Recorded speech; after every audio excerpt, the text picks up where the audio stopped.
अस्सलाम वालेकुम friends, welcome back to my YouTube channel daily tips with अस्मा।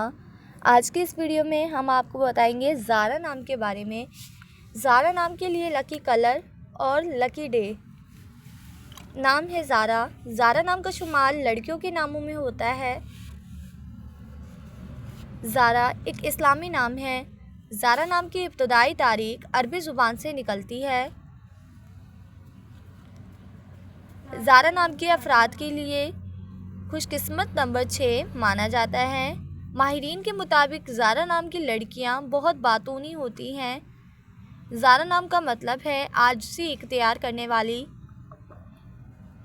ज़ारा नाम की लड़कियों के लिए खुशकिस्मत दिनों में जुमेरात और सोमवार का दिन शामिल है।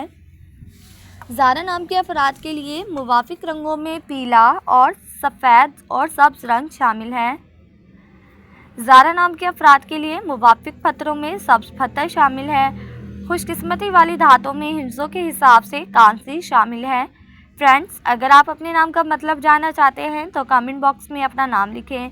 इंशाल्लाह हम आपके नाम की वीडियो ज़रूर बनाएंगे। Thanks for watching. अल्लाह हाफिज़।